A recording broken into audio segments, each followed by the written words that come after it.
Hey, it's Jordan. I am here with Jeff Campbell. You're one of the main activists that's been really active down there. You were active starting out probably before this, but when I first got to know you in 2016, Tim Canova's first campaign. This time around, you were working on Andrew Gillum's campaign in Florida. And I actually wanted to talk to you because I think that a lot of people that kind of got awoken by Bernie they have heeded his call and gotten involved in local politics, only to learn that local and state-based politics, particularly among the Democratic Party, is a fairly, I guess you could say, dirty game. And Florida is definitely one of those places. So I wanted to start. Everyone was focused on the governor's race, which we'll talk about, but there was also an agricultural commissioner race, and the victor, her name was Nikki. Let me get it. Nikki Fried. She won, and upon closer inspection, doesn't seem very progressive, and seems fairly connected to Republicans and the Florida state revolving door of consultants and lobbyists. First of all, if people don't know, what does the agricultural commissioner do down there, and what is the issue with the new one? Well, they do a bunch of different things. They'll be involved in like recreational marijuana for one, being able to push that through at a state level. They actually have with firearms, with oil, with every type of possible thing you can imagine. I'm not that big in on what the agriculture commissioner does, but what I do know is that our current one, who ran as a Democrat, has a long history of actually donating to Republicans, and she ran against an activist who actually did pretty well considering, and he had called this out during the primary, and it was pretty close, but apparently enough Democrats did not care that a candidate would be giving money to Jeb Bush. In 2016, she gave money to Jeb Bush, but not even Hillary Clinton. So it's a little. This isn't like it was like deep in her past that she's been working with Republicans. So she also was a lobbyist who had worked with Republicans and Democrats. So it's basically Florida politics in general is kind of like very centrist, is how I would say it, because they work hand in hand and they don't really care about the people. Right. Obviously I don't live there, but when I was covering Canova's campaign, a few other things I've covered, obviously Debbie Wasserman Schultz for quite a while has essentially ruled the party down there. It seems like she's a kingmaker or queenmaker or whatever you want to say. And you see these Democrats like Bill Nelson, who's lost, and others. In one breath, they talk about climate change. In the next breath, they're taking huge amounts of money from fossil fuel companies. They didn't stand up against the Sable Trail pipeline, things like that. Obviously, Tim Canova's made this an issue in his campaigns. Money they raking in from Big Sugar, which is a problem down there. And I mean, Florida, let's face it, with climate change, Florida is, front of the line as far as the threats. Some experts say within the next decade, you could see some places underwater. So, you're also seeing this new agricultural commissioner. She's appointed to, I guess, co-chairs that are consultants, which keeps this Democratic Party consultant complex thriving.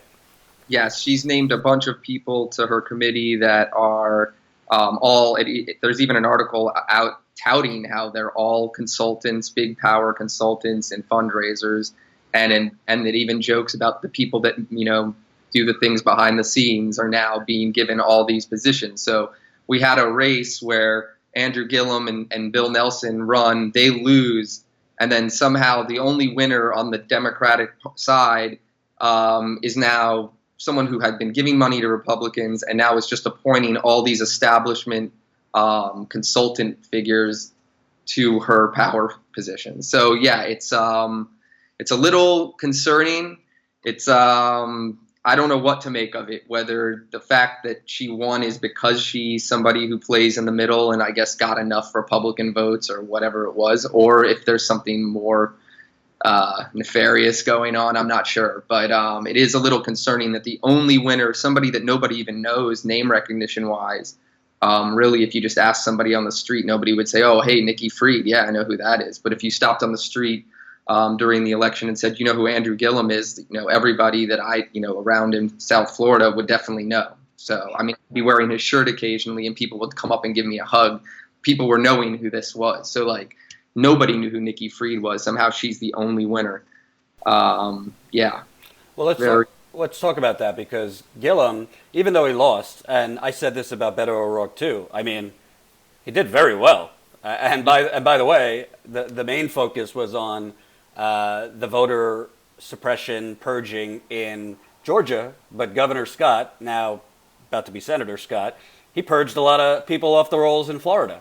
So Right. Gillum, I mean, if my math is correct, only lost by 30,000 something votes. And I mean, that's fairly promising, I think, for the progressive movement. I know people don't want moral victories. I had some qualms with him during the campaign. I think he moonwalked a little too far away from some of the primary campaign things. But talk about that kind of, he definitely surprised people, both in the primary and the general. Can that translate? Because if you look at the electoral map, I think Ohio is now a little bit less purple and more right-wing in the age of Trump.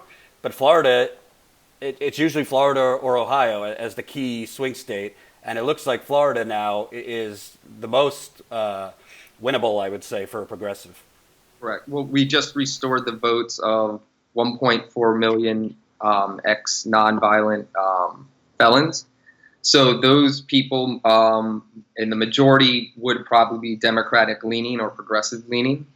So that's another really big positive, and we just need to make sure that's implemented, which a bunch of counties have already made steps towards implementing it, because I know the Republicans are already, there's definitely talk of them pushing back. DeSantis talking about where he doesn't really, it's not a major concern of his to get it moving. So that will be a major, I mean, if you have 1.4 million more voters, he lost by 30,000 votes. Even if, you get a good chunk of those to start registering and voting, or another big push that we're going to fight for down here in Florida is automatic registration, so that we don't even have to have a lot of things that even happened this election. People just aren't registered. People that they don't know, you have to sign up by this amount of time. That's like a month out. I think it is. It was around a month out that you had to be registered by. There's a lot of people that walk in the day of to offices and they're like, "Oh, can I sign up today?" And we have to tell them, "Sorry, you can't vote." So that's happening all over the state, and that's a major issue that I think progressives should be fighting for: automatic or same-day registration. But also the 1.4 million voters that we now get back in the system, that will be huge for us getting someone like Andrew Gillum or another progressive candidate through, for sure.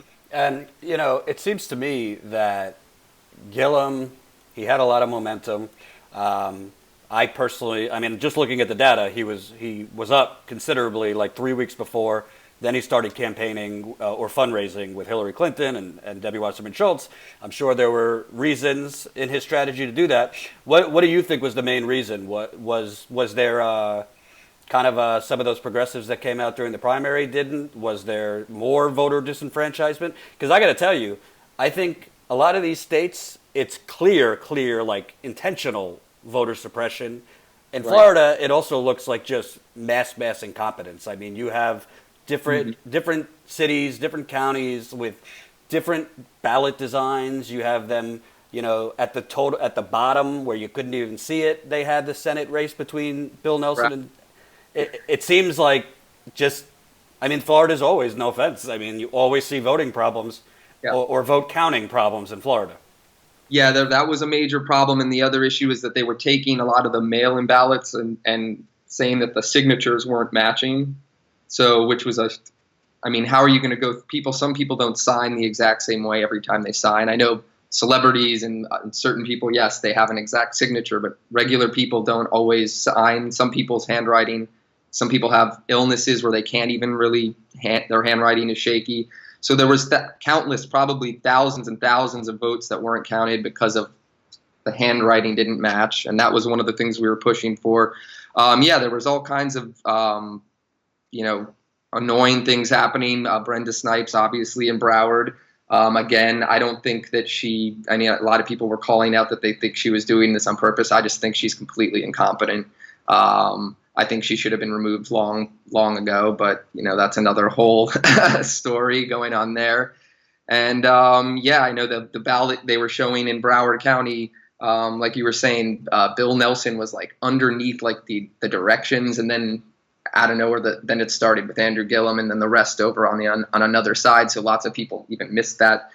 Yeah, that's going to be a major problem that we're going to continue to have unless. And now we have a Republican governor, Ron DeSantis, who's going to be able to decide, who that next person ahead of elections would be. So who knows if they'll be better or someone who's now trying to put even more lean towards corporate Republicans and helping them out. So we're in a tough situation in Florida. That's why we've got to make sure to register these voters. That's one of the most important things, I think, in 2019 that anyone in Florida that's progressive can possibly do is to start registering these people. I'd like to hear what you think. I mean, you could say whatever you want to say, because obviously you were on his campaign. But it seems to me, not just in Florida, but nationally, there's a problem. Progressives run progressive campaigns and win the primary. And then consultants get in their ear, and Democratic Party establishment people get in their ear and tell them, oh, that's great that, you push Medicare. I mean, consultants got in Bernie's ear. Obviously, Bernie is a lot more stubborn than most. But there were a lot of consultants going into Bernie and being like, yeah, your message is great, but, tailor it to this. I wasn't there. I don't know if that happened with Gillum, but it does seem there was definitely a shift. He was still for good things like Medicaid expansion and this and that. But one thing that stood out in the debate, the first debate that was nationally televised, he kind of wouldn't pin down that he was for Medicare for all. So do you think it was a thing where he was for these policies, but he was listening to people that frankly were telling him this ain't going to play statewide? Because I think it could have.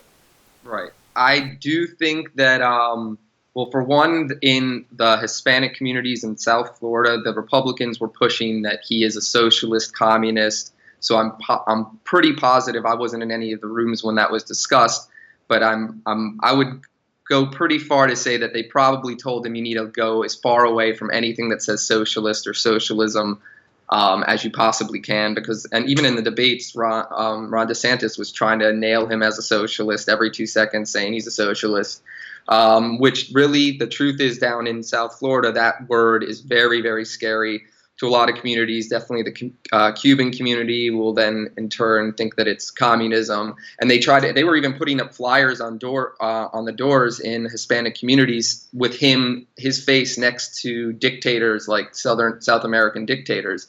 So they were really going full blast on trying to tie to disenfranchise the Hispanic vote, make them divided on socialism, and tie him to these regimes in South America. So he had all of that going on, and I'm positive the consultants and Democratic Party leaders that were sent in from the DNC or wherever were probably telling him, you've got to move away from that, or they're going to just call you a socialist and you're going to have no chance. And the Hispanic vote was actually pretty, it was split, and it was, he did not do as well as many people thought he would do in the Hispanic community. So I think that was a big factor. And I don't know how Andrew Gillum personally felt, if he felt he also did need to do this, or if he was being full on pushed, you cannot do this.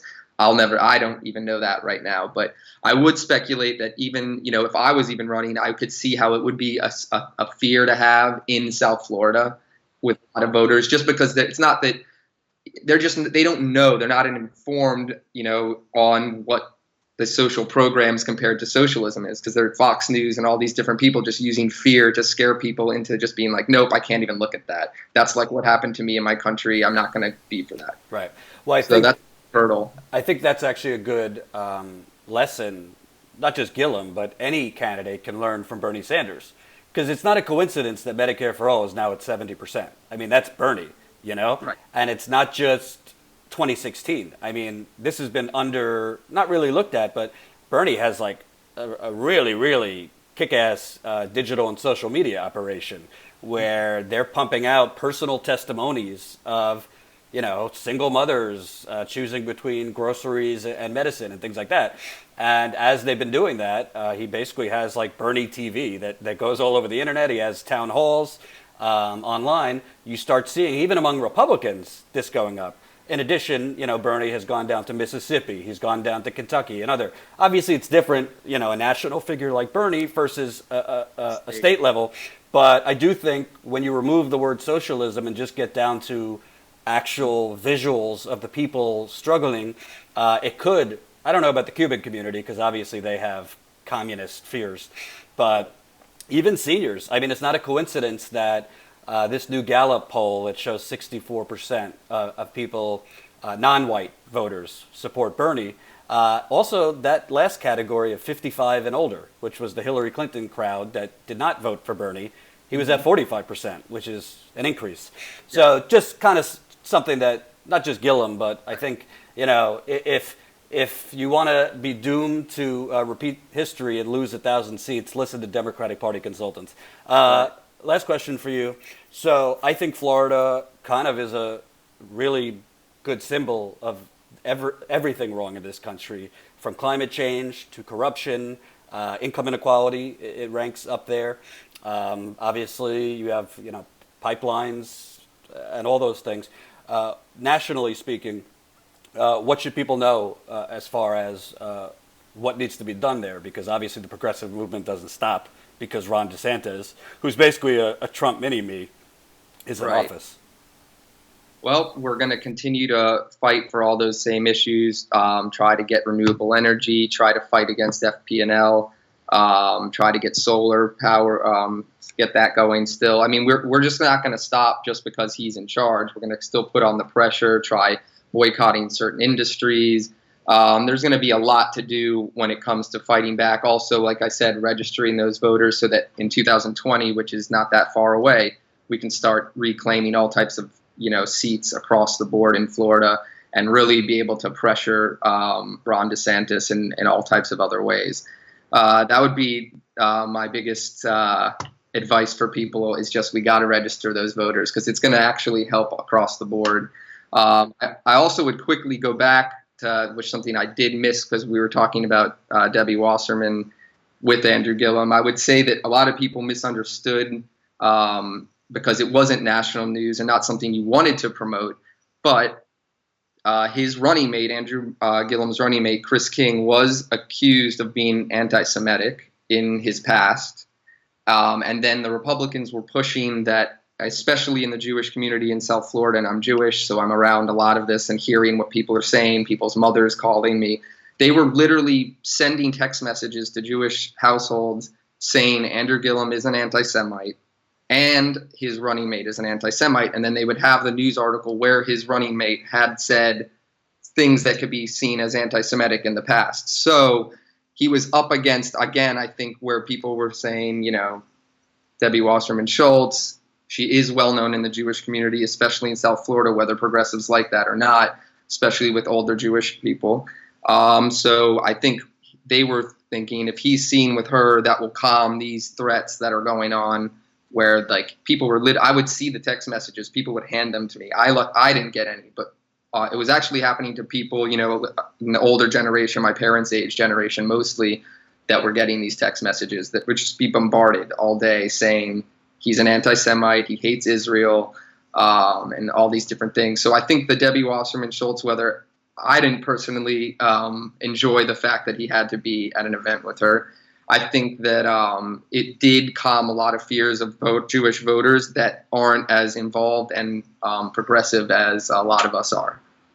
So I think that was a little bit of an explanation for it. And again, I don't know what their personal thing is or things he said. I don't know anything about his personal relationship with her. So, right. But if I had to guess, I would guess that, that was more a political strategy move than anything else. And that's a good segue. Is there talks among the activist network down there about kind of putting together a different primary challenger to her? I think she's up again in 2020. So she is up again in 2020. A few of us have been talking about it. We do want to vet a few people, and obviously we want somebody to run. I mean, even if they don't have, the best chance this time, we're not going to just not run against her. Preferably, it would be a female. I would hope for a progressive female in South Florida. Someone who's known in the community, but I'm open to anybody, and we'll see how that goes in the next, I guess, 2-3 months, hopefully we have some kind of picture of somebody that wants to run for that And that seat. yeah, I would say. I mean, I think also nationally, removing her, the progressive movement has gotten victories, but that would be, one hell of a victory, I think, for just morale nationwide. And it will be in 2020.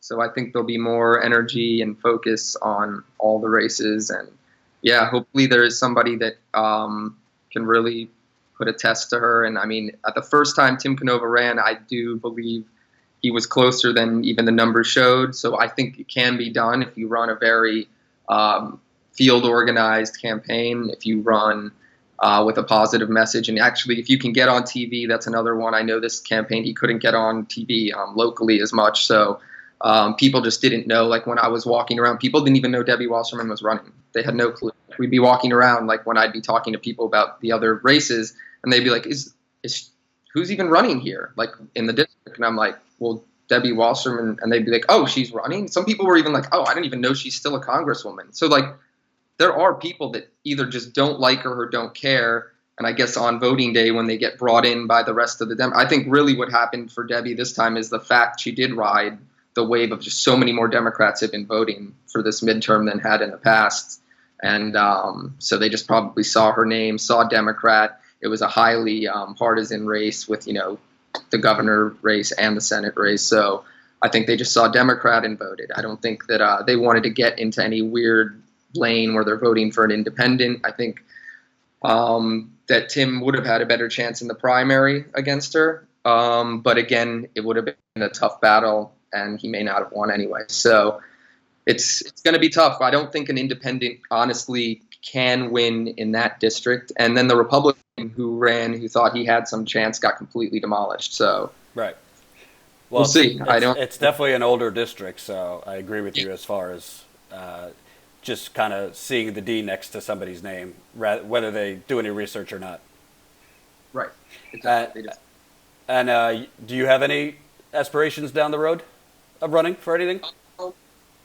I did jokingly say I would consider it. I would run against her, but that was only if we really did not have a single person run. I don't really want to run for office now. I do want to help in 2020 and in 2009 and 2019 with certain candidates locally. In 2020, obviously, if Bernie Sanders were to run, I would be more than happy to join and help in any way I can with that. And obviously there'll be a bunch of other, if we get someone to run versus Debbie, I would be more than happy to be involved in that race if it was something I thought we could win. So yeah, as for me, no, I'm just going to keep trying to help people, other people win. And then, if the time comes, maybe something local and something that's important.